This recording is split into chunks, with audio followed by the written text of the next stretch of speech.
Greetings, empowered investors. The news has been out for a few days now, and it is a very sad day in America and for free speech around the world. Of course, I'm referring to the assassination of Charlie Kirk, the cold-blooded, absolutely ridiculous assassination. I mean, here is a reasonable person. Yes, he believed what he believed, and I happen to agree with most of his beliefs. But, you just cannot have a world where you have political violence like this. It's just absolutely pathetic. And this story, of course, is unfolding, and the conspiracy theories are out there, and the mainstream narrative, I think, has a lot of problems with it. It's just like the first attempted Trump assassination. This is like we're moving back to the 60s where we had all these political assassinations, or, in the early 80s with the attempted Reagan assassination. It's absolutely unbelievable that we're living in a time where this goes on. But yeah, the stories are developing, and I would really encourage you to question the mainstream narrative. For example, let's move back to Butler, Pennsylvania with the first attempted Trump assassination. You think this kid acted all alone, right? It's just unbelievable. Any bad guy that's planning to do such an evil thing like this would want to definitely succeed, because if they don't succeed, they probably will never get the chance again, right? That's the way they have to be thinking about it, because of course the security will tighten. Like Ben Shapiro, for example, canceled all of his public speaking engagements right after the Charlie Kirk assassination. So the idea that these young kids are basically doing this is just ridiculous, frankly. There's just no way. So I'd really encourage you to check out some of the theories that are going around. You're not going to hear them on the mainstream news. And again, I hate to say it, like I hate to be thought of as a person wearing a tinfoil hat, but we are living in an age where almost everything has just become a lie. It's absolutely shocking the way the media is lying to us and the way the deep state is lying to us.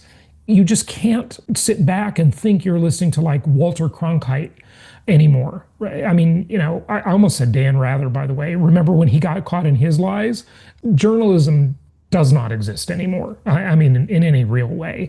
There's hardly any investigative journalism, and the powers that be are so powerful. They have consolidated their power, and the money behind them is just making truth a thing of the past. So please keep an open mind and check out alternative media outlets and ask a lot of questions, because nothing is as it seems. It really, really isn't anymore. So today we have got Kevin Erdmann, a housing analyst, on the show. He has a really interesting perspective. And right after this interview that was recorded just about 2 weeks ago, I met with him for lunch. We spent several hours together. He lives locally here in the Phoenix metro area. We went and had coffee after lunch, discussed the housing market, and today we finally got our rate cut. It's too little, it's too late, but things, they are turning. I'll tell you that. There's just a lot more interest in investments and housing and everything that's going on just in the past couple of months. So the doomers have definitely been proven wrong, and with rate cuts, they will be proven supremely wrong. But we'll see how that all plays out. It seems to be a very, very slow moving thing. That was not an effect, by the way. I just did that. We'll see, of course, where that doomer narrative takes us, but it just doesn't seem to pan out. And if it didn't pan out when they tripled the cost of money, it is very unlikely to pan out in any other circumstances. So we will be talking about this stuff and analyzing deals and analyzing the market in general at our upcoming event in Phoenix, Jason Hartman University. That is just 10 days away. I hope you'll join us. Go to jasonhartman.com/Phoenix, jasonhartman.com/Phoenix. We will have basically a full day of education with yours truly and some other guest speakers, and that will take place over 2 days, because that'll be split up. Saturday afternoon, we're going to get on the bus and we're going to go tour properties. And the exciting new things at this event are, and these are new things, we're going to discuss home equity investment, a really exciting way that you can get equity out of your property without any debt, without any payments, and really be able to use that money to do my refi till you die plan on steroids. I mean, just to take refi till you die and put it into warp drive, okay, and make it go faster and better and easier, because again, no new payments, no new debt, nothing on your credit report. It's just incredible. And I don't want to say nothing on your credit report. There is an inquiry on your credit report, but not any new debt added to your credit report. Okay, that's the distinction. So we're going to discuss that. And for the first time ever, and I have waited about 5 years to bring this up, we will sell no wine before it's time over here at Empowered Investor, and that is co-living. We're going to discuss some very, very unique co-living opportunities, properties that you can buy for around $550,000 that generate approximately $8,000 per month when they're fully occupied. I mean, phenomenal return on investment for these properties. So really exciting new stuff. And the other, I guess, new thing, but it's not totally wild new as those last two things are. And by the way, let's just go back to the co-living for a moment. I really waited to bring this to you because I wanted to make sure they got past some of the growing pains and some of the problems. Like I said, we will sell no wine before it's time, as Ernest and Julio Gallo used to say in those old commercials. God, I really am dating myself, huh? Hey, speaking of dating myself, we're also going to celebrate my birthday because it is right after this event. And we're going to do that on Saturday evening and have some fun. We're going to have a great dinner together. So that'll be great. But back to the co-living thing. When I checked this out about 5 years ago, I was very skeptical and I just didn't want to bring it to you. So I've been watching this and now it is ripe. It is ready. And we've got the teams lined up. And that's going to be a great opportunity. So co-living, home equity investment, and what is the other thing? Well, the other thing is not as crazy new or wild, but it is very, very motivated new builders, new home builders that are selling properties with giant incentives that we have pre-negotiated for you.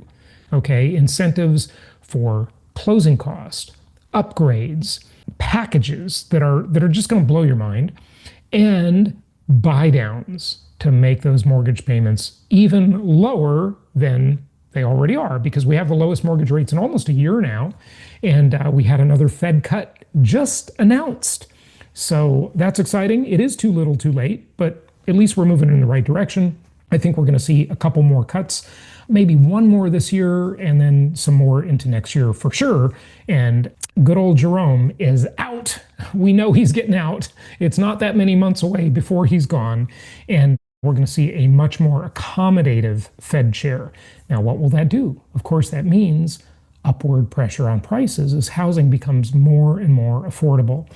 A lot of very good stuff to look forward to there. So join us for that, jasonhartman.com/Phoenix. And one other announcement I do want to make, and that is my chatbot, the AI, the clone of yours truly.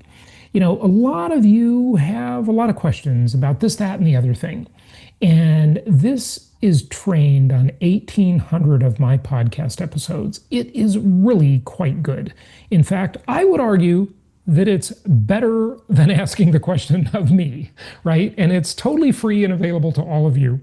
Just go to jasonhartman.com/AI and ask it anything.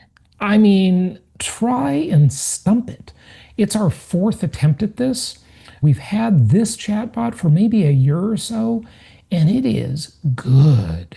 A lot of you are using it. Now, what's interesting is this, is that those of you, we look at the statistics once a week of the usage of the chatbot, okay? And by the way, this chatbot, you can text with it, but you can also talk to it. You can literally talk to it on your phone, and it has like a clone of my voice. and it'll answer any question you want. It's got not only my knowledge, but it's got the whole internet behind it as well. So it's pretty incredible. It really is. Anyway, take advantage of that. Get your questions answered. Ask it about refi till you die. Ask it about the Hartman Comparison Index. Ask it about inflation-induced debt destruction. Ask it about self-management of your properties. Ask it a specific question. See if you can stump it. Ask it, I have this property in such and it does such and such, and what should I do with it? Should I keep renting it? Should I sell it? Should I refinance it? You ask it those kind of questions and see how it does. And if you can stump my AI chatbot with a fair and reasonable question, you are invited on the show. And you can tell us how you stumped it, and then I will answer the question. Hopefully I can, and you won't stump me, but we'll see. Anyway, that's all that's available for all of you. What we're noticing, here's what I wanted to say. What we're noticing is that those of you who are using it all the time. You're just using this as a tremendous resource for your financial freedom, and you're coming back to it many times a week in some cases. But we're not getting a lot of new users because I just haven't really mentioned it enough. And I want you all to take advantage of this. It's a great tool. jasonhartman.com/AI, or you can find it at the front page of our main website, which is jasonhartman.com, or on the front page of propertytracker.com. And inside the Property Tracker software, we put it there as well. Just click on that little superhero character that looks like the one on my shirt right there. And the superhero will help you answer any of your questions, any question you could possibly have. Take advantage of it, totally free. And so far, it's unlimited. We may have to put some limits on it if it gets too expensive, but right now it's unlimited. So you can ask it everything and anything under the sun and get your answers. Anyway, we hope to see you just real soon here in Phoenix. We're going to have a great property tour and educational program. So that's coming up, jasonhartman.com/Phoenix. Without further ado, let's get to Kevin Erdmann. It is my pleasure to welcome maybe one of the most interesting housing analysts. This is a guy I've been wanting to interview for a while. I love his work, and it's Kevin Erdmann. He's the author of 2 books, Building from the Ground Up, Reclaiming the American Housing Boom, and Shut Out, How a Housing Shortage, yes, you heard that right, how a housing shortage caused the Great Recession and crippled our economy. Kevin, welcome. How are you? Yeah, great. Thanks for having me. It's good to have you. So, most people would say, and you might change my mind on this because I probably would have said that the reason we went into the housing crisis in the 2007-2008 era is because we had an oversupply of housing. Do you differ with that? Yeah, I think we had even in 2005, our biggest problem was we didn't have enough housing. Okay, that's mind-blowing. Most people, you're like you're a lone wolf, I think. I haven't heard anyone else say that. I mean, that's just huge. That's a giant statement because many have tried to compare the era we're in now, really for the past several years, to 2008, saying we're going to have a crash, we have an oversupply. Of course, I completely disagree with that thesis. I think we have a housing shortage, but how would we have had a housing shortage in 2007, 2008? I mean, you look at the charts, there were a lot of houses and houses sat on the market for a long time. And, there was a foreclosure crisis because people couldn't sell fast enough. How do you get there? So I'll start off with a sort of a little detail, and then I'll give you the broader story. The little detail is that, and there's a post I have at my Substack on this. Joseph Stiglitz, who's a Nobel Prize-winning economist, just recently in the last year or so talking about the Nevada market, and he had this whole story about how they built all these houses in the desert that nobody wanted, and again, told that story of there being a glut of housing, and that's what caused the crisis. And if you can go to Fred and look up permits in Nevada or permits in Las Vegas. So that's the Federal Reserve, the St. Louis Federal Reserve website, Fred. That's okay. Go ahead. Yeah. I think it's fred.org. I think is the address. So you can type in, the number of housing permits in Vegas, and, to make it sort of level over time, divide it by population. So it's sort of permits per capita you can get data from probably like 1990 to the current time, there was no building boom in Las Vegas. The number of homes permitted in 2005 was no greater than it had been in any typical year for the decade or whatever before that. So there was a spike of demand to get into Vegas that was mostly people moving out of California because they have a shortage of housing that I think anybody can easily imagine that even in 2005, LA and San Francisco had a shortage, right? So over the course of the 2000s, that shortage led to this flow of families out of those cities looking for a place with housing. They went to places like Vegas and Phoenix. Vegas didn't build any extra housing for them. Phoenix built a little bit more. And so those places look like bubble cities, but they were really not even keeping up with the demand that was coming from cities that definitely, clearly, nobody can debate they have a shortage all the time. And so that's really the story is that there was regional shortages in New York, Boston, LA, San Francisco. Those created a migration event that from the Northeast, they go to Florida, from California, they go to the Mountain West. And so those cities, had technically had a bubble in the sense that there was this spike of demand that probably wasn't going to continue forever, and those prices in those cities were going to revert to a norm. But it was all triggered by a lack of housing, regional lack of housing, and then an inability of those other places to keep up with the demand of families moving out of those places. And even looking at any of the cities that had a little bit of a building boom, like Florida, the Florida cities or Phoenix. By 2008, the housing starts started to decline by early 2006. By 2008, there was no city in the country that had construction trends that you could still say, were above a sustainable level. By 2008, construction everywhere was already below a sustainable level. Okay, so it sounds like, just correct me if I'm wrong here. I want you to say this another way, maybe, because this is a pretty big theory. Okay, it's a pretty big statement on this. It sounds like you're saying there was a regional housing shortage in, say, the coastal markets, and that led to developers building more in the markets those people would migrate to. Yep. Okay, and then they overshot. Is that what happened? They didn't overshoot. Why did Phoenix have a bubble? Why did Phoenix's bubble pop? So first, because Phoenix, and by the way, look, Kevin and I are both in the Phoenix metro. Okay, first of all, and I always liken it to a wave, right? There's this wave of migration and money that leaves California because, of course, the California government is a disaster and then some. Okay, and so people leave for a lower cost of living area. I call it the water theory, right?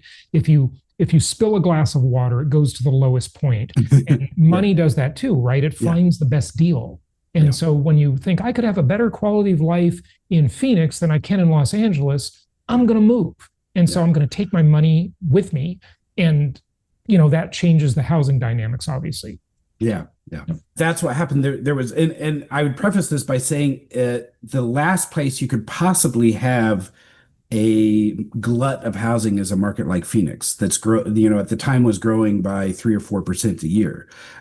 Builders couldn't possibly build more than 6 months of excess inventory, right? When you're growing at that rate, right? So you really couldn't have years worth of inventory that the builders just clumsily accumulated, right? They stopped building when the houses stopped selling. So what happened is Phoenix was growing 3 or 4% a year. Now, the first thing that happens is the Fed starts tightening the money supply specifically to kill the housing market. In their minutes, they say we need to raise interest rates more because we haven't killed housing construction yet.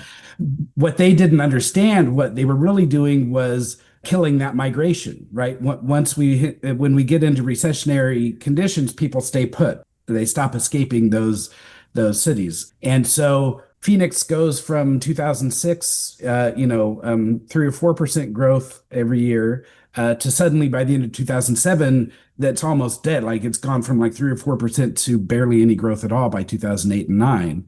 There's just no city that's going to deal with that level of volatility and population growth without having problems. Now, then we added to that in 2008.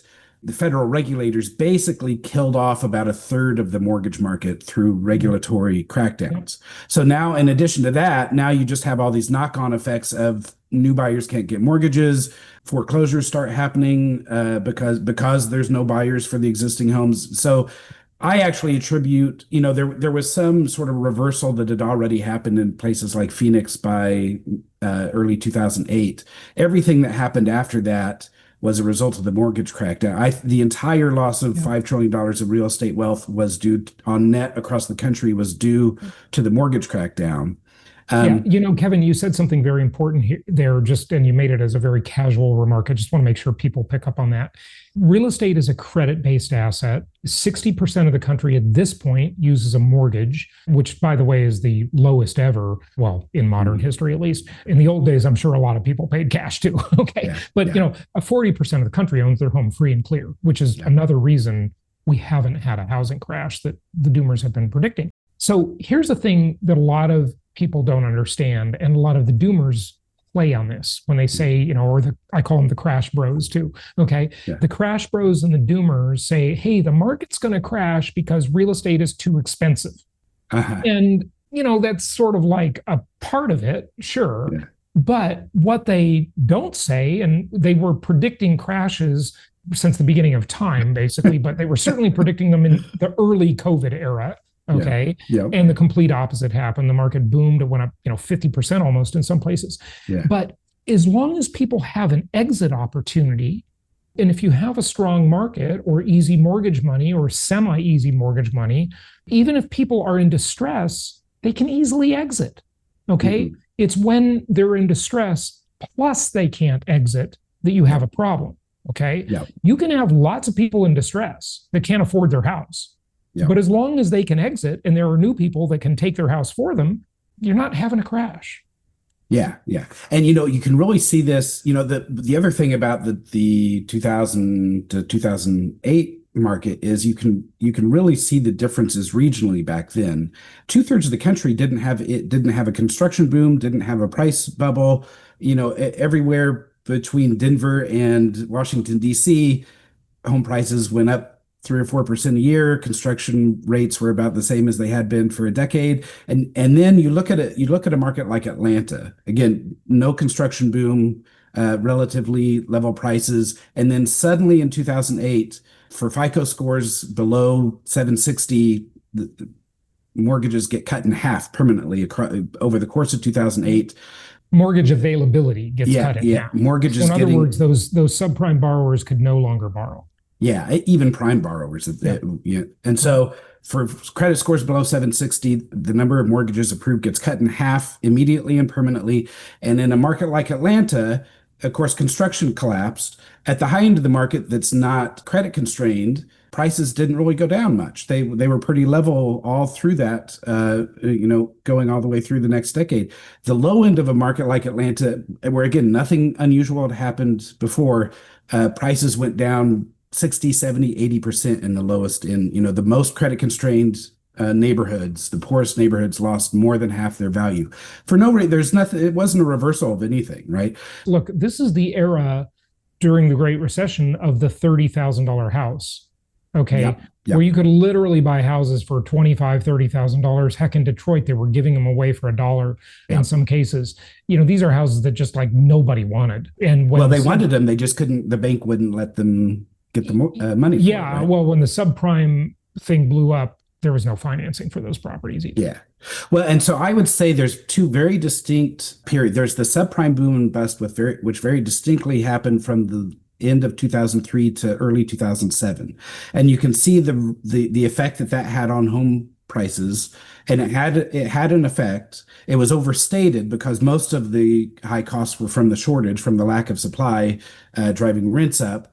But there was some extra, I have a paper that I did for Mercatus, the Mercatus Center, that, where I attribute on average about 8 or 9% extra inflation in prices from the credit boom, from the subprime boom in that period. But that was over by early 2007. And then there's this very distinct separate event, which was basically cracking down well into the prime area through the federal agencies on conventional loans that happened very distinctly in 2008. And again, you can see that in a market like Atlanta, where there was very little that was happening because of subprime, but you can see the collapse that very distinctly happens when prime credit was now in the story of the bubble and bust, that all gets conflated into, oh, we just had too much credit and then we had to reverse Yeah. it. But this thing that happened in 2008 was unprecedented. It wasn't a reversal of anything that had happened before, and the results of that are very easy to see when you know where to look for it in the data.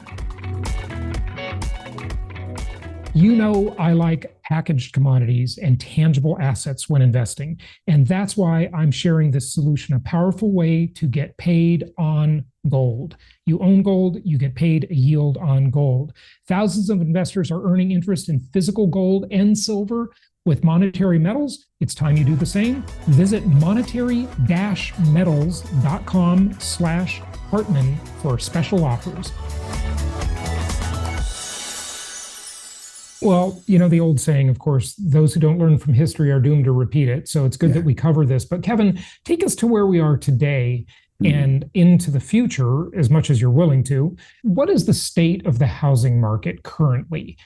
So, yeah, I just call it the long, boring recovery. Basically, what I would do if you take a chart of American home prices, and actually compare them to, say, Australia and Canada that have a lot of the same background fundamentals, but they didn't have this mortgage crackdown in 2008. So the home prices in Australia and Canada are just a straight line up from the mid 90s till today, right? Canada's had a little bit of volatility recently, but they're basically a straight line up. The United States home prices are also a straight line up, except in 2008, it's sort of like this fissure where you cut the graph in half and you moved the chart after 2008 down by 50%. And so I would say that fissure was the mortgage crackdown. It was a one-time event. We can't repeat it because I say you can't cut your leg off twice, right? We already amputated a third of the mortgage market. We can't take that away again. So really, we look like Canada and Australia, but with this fissure, and that fissure can't repeat. So really, if you think about the fundamentals of housing, it is actually a straight line up over the last 30 years, driven by the lack of supply and rising rents. And so I think, the boring recovery is going to continue. I think, we're basically hitting capacity constraints right now in construction that have still been sort of exacerbated by COVID, disruptions. As we get past those, we'll continue to sort of a traditional market where every year we're building an extra 100,000 units compared to the year before. Eventually, that will get to where we're actually building a sustainable number of homes for the first time since 2005. And eventually, so I've read these studies where they say that the housing market will be in a shortage state until 2032. Do you agree with? Yeah, I think it'll take longer than that. I would put most people put the shortage, a few million units. I would say we're 4 or 5 million vacant units short of a functional market. Like we need to build 4 or 5 million units that are filled and leave vacancies in the existing market with no household formation at all just to get back to normal. And we're probably somewhere north of 10 million households short of households that would have formed. So the estimates are the lowest estimate on the shortage. It comes from Zonda, and that's my friend Jeff Meyer's company. Known him for 30 plus years. They say we're 1 million units short approximately, and the highest shortage estimates go to like 7 million short. You actually say our shortage is worse than that. It's 10 million homes now. 15 or 20. Yeah. Oh, okay. Well, hang on a second. So I always say, compared to what, right? There's about 140 million housing units in the country. There's 341 million people. There's X number of households. I don't have that off the top of my head. So you don't say we're 10 million units short. You say we're 15 or 20 million units short. Yeah. How do you arrive at that? That's a big number. Yeah, there's a few different... But as a real estate owner, right, an investor, and everybody listening is an owner investor, I kind of hope you're right. Yeah. because the shortage means upward pressure on prices and rents. Yeah. I mean, there's a few different sort of back of the envelope ways to get at this, and they all sort of get at a similar number. First, rent inflation has been above general inflation almost every year, for the past 30 years. Yep. When we're building, that didn't have, back when the Case-Shiller index was flat for 100 years, rent inflation was moderate. It was the same as general inflation. In fact, the real Case-Shiller index is deflated with general inflation because Professor Schiller says rent inflation can't be excessive over the long term because people will build. Well, I'm sorry, Professor Schiller, but we have like 40% of cumulative excess rent inflation at this point. So, I mean, listen, I have a lot of disagreements with Schiller. When I read one of he's got a couple books called Irrational Exuberance. Yeah. And I read one of them back in, I want to say 2005, circa 2005. And I wanted to throw the book at the wall. It's like he didn't get it. And he's a Nobel laureate, right? Yep. I've never interviewed him. I mean, he just like oversimplified things so much. And he had this like dumb comparison of the S&P to housing. And, not even mentioning that most people buy housing with a mortgage and use leverage to amplify their returns. Yeah. It was just an idiotic analysis, honestly, with all due respect. I mean, I know the guy is supposed to be smarter than me, but sometimes just, having like less academic knowledge, it serves you better. You have more common sense, it seems like, but man. Yeah, well, and to me, like that actually was the cause of the crisis, the 2008 crisis, because it got so universally sort of held that a normal market had to include home prices collapsing. And so if it took a crisis to make that happen, we were committed to that. Like that 2008. To make the crisis happen. Yeah. I mean, it was the most popular public policy in my lifetime was making that crisis happen. Today, if you go out and talk to the guy at the end of the bar and say, hey, we should have tried to avoid that crisis, they will be angry at you for suggesting that we should have let people off the hook, right? So very briefly, in 2005, at the height of that construction cycle, rent inflation just touched down to general inflation. Like we were almost building a sustainable number of homes nationwide right when we killed that market off. So, one way to do it is just, add up, compared to that construction trend, how many units have we not built compared to what we were building the last time we got rent to just barely become normal. And you add up all those years, we're 15 or 20 million units below what we would have been building if we kept building at that rate. Yeah, and then you have to ask what happened during that time to population, number one, but really more important than population is household formation growth. So there's two other ways I would look at it. The second way to look at it is really just, look at that cumulative rent inflation. Historically, families have a very strong tendency to want to spend. Spending on housing is very much income driven. Right. On average, something like 10% of GDP wants to go to rental value. And that was the case for decades before 2000. 10% of GDP, but about 33% of income. Yeah, and there's a little bit, richer households spend less than poorer households, so that that's sort of like an average, and it depends on what income you're counting and that sort of thing. Sure. And if you're using median versus average, another way to look at it is add up all that cumulative rent inflation.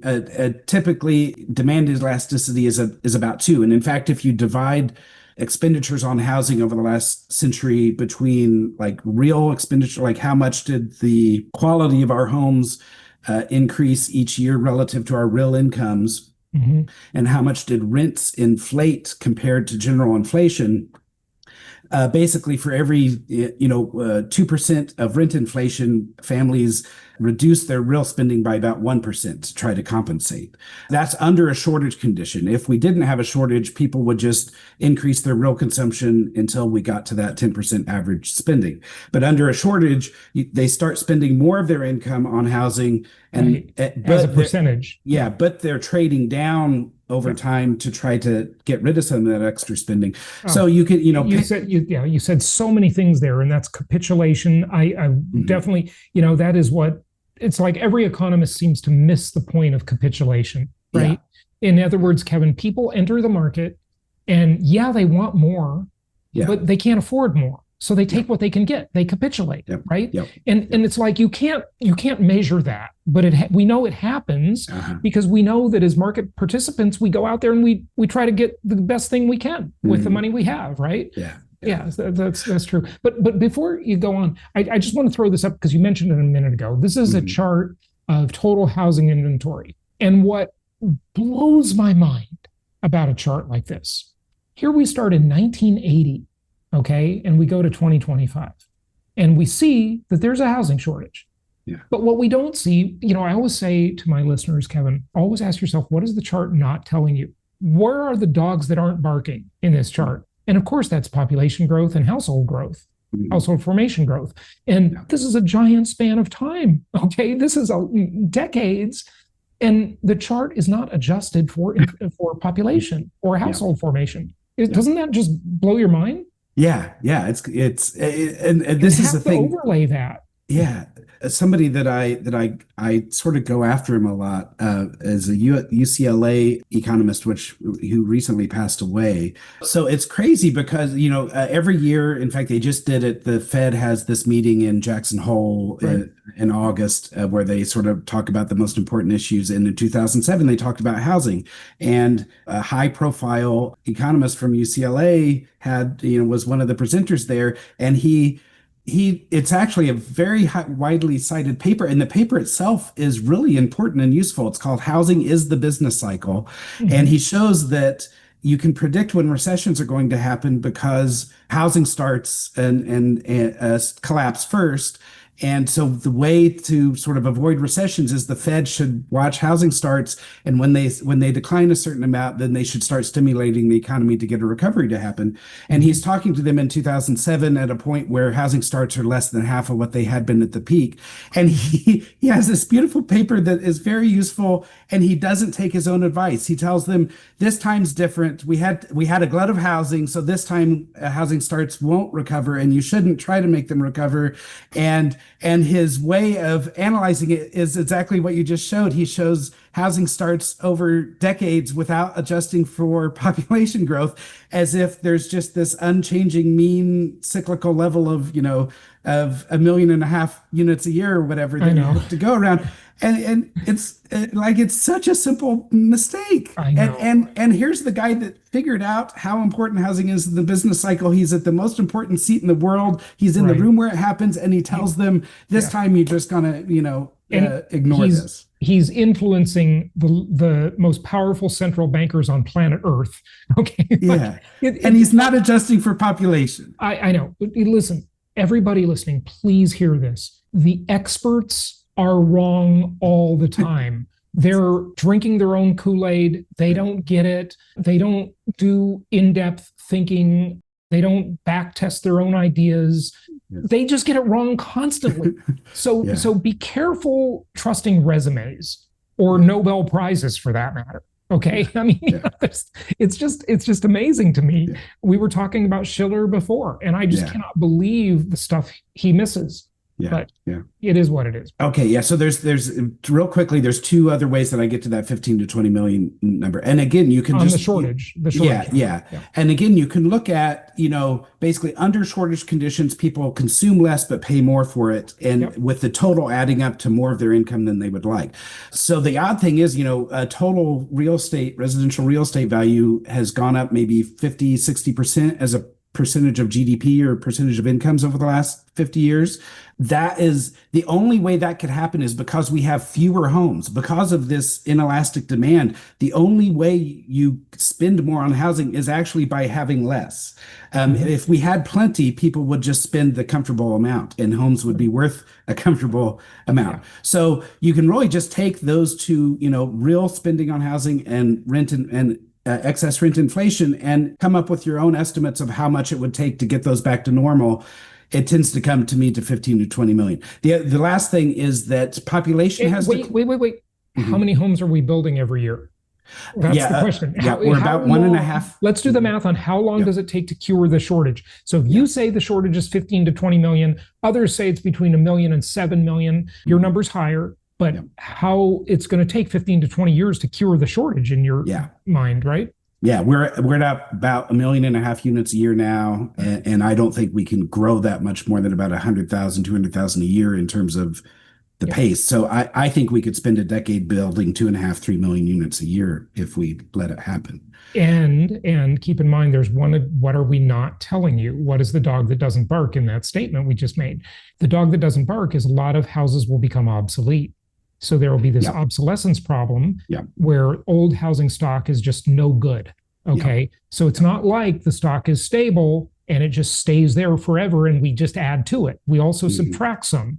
Yeah. Okay. So yeah, go ahead. And then the last thing is the population thing. You have to be a little bit careful about. A lot of the doomers will show lower population growth, and they'll say Right. we have more homes per capita than ever, and so we couldn't have. But that's And population growth is slowing. But it has. Yeah. But you have to adjust everything by 25 years. Okay. Yeah. We don't see the impact. If people don't have babies today, we don't see that impact for 25 years. Okay. Yeah. Yeah. And so one of the other things you can do is look at adults per house. Right. The thing that's gone down in the last decade is The children number of people per house. Yeah. Yeah. So we have fewer children in each house, but adults per house follows a very linear pattern from like 1960 to exactly 2008. Declining. I don't know what it is like. A little bit more people are single, but exactly. Yeah. So like every year, maybe it goes down 500ths of a person of an adult per house, and it goes like this, and then 2008 happens and it reverses, and the number of adults per house has been growing since exactly 2008. And once you get this bigger story that I have of everything that's happened in the mortgage crackdown, making so people can't buy homes, the obvious cause of that was this crevice we created in the housing market. And when you add up the number of adults per house compared to that long-term trend, it's something like 11 million adults that would probably be heads of households if we hadn't engineered a shortage. And then you add in 5 million vacancies that we should have, and you're up in the 15 million range. So is that the failure to launch concept? Is that what you're saying there? Because I've done some research on that too, and that's the adults that would be they represent shadow demand. Okay, they're living at home. They shouldn't be living at home. They should be out on their own by now, but they're just not doing it. Okay, and so there's this failure to launch problem. But eventually, those people do launch. Okay, exactly. It doesn't last forever. And of course, we tend to naturally want to talk about these things in terms of price, like the cost is keeping them from doing it. Or when people move out of LA or New York, we talk about the cost. But the cost in this context, the cost is really a mechanism. Like that, literally, there's room for X number of households in LA next year, and the average rent on a house in LA is the rent it would take to make 100,000 people move, so that the number that's left is the number they have room for. The easiest way to think about it, is in some ways isn't so much thinking about the cost and what needs to happen with the cost. It's a household's not going to form unless there's a house, right? Yeah. Once the house gets built, somebody's going to claim it. Now, eventually that has knock-on effects on the cost, but you can't form households without houses. Yeah, right. That's obviously, yes. Yeah. A lot of people forgot about that. So, very, very good point. Very good point. The last thing I want to ask you about, we got to wrap it up. I want to have you back a lot more often, but fertility and the economy and construction and homeownership rates. I mean, fertility rates are way down. For the European American population, they're way, way down, which is tragic if you ask me. That's true in Europe. Russia, I mean, like white people are going extinct. Okay, my race is going extinct, sadly. But tell us about your thoughts. You recently did a newsletter article on that. Yeah, I mean, I think that's going to have, over the long term, some depressive effects on the number of homes that we need, to be sustainable. As you said, the fertility turned down in 2008. That doesn't really affect the housing market until 2038, right? So we're quite a ways away from really, people will make the argument that we don't need to build homes because of this. Well, for the next decade, people need homes, and the housing market be defined by what you think is going to happen in 2050. Yeah, now, I completely agree with you. Look, all of this changes, in my opinion, in the late 2040s. I will be singing a very different tune then, okay? Yeah. Because the housing shortage will be resolved by then, most likely. This all changes, but it's going to be a very long time before that happens, and that's the important thing to consider. Yeah. And, the other thing is, like so many things, that trend, there's a sharp trend shift in 2008. That trend shift is caused by the housing problem. So once we don't have a shortage, I will probably get some recovery in fertility. Now we have this divot in fertility, that'll sort of work its way through. But probably if we keep building more housing, probably by 2050, 2060, the number of new home buyers will actually be probably recovering a bit because families aren't having as many children as they would like to because of the housing crisis. Right. And interestingly, those dinks, those dual income, no kids people have a lot more to spend on housing. Yeah. So, because children are expensive. So there are so many factors and layers to all of this stuff. Kevin, give out your website. People can find the books on Amazon, of course, but give out your website. Yeah, it's the Erdman Housing Tracker, Erdman with 2 N's, kevinerdman.substack.com. And give it a look. And that's where you can find me. Good stuff. Kevin Erdmann, thank you so much for joining us. Great. Thanks.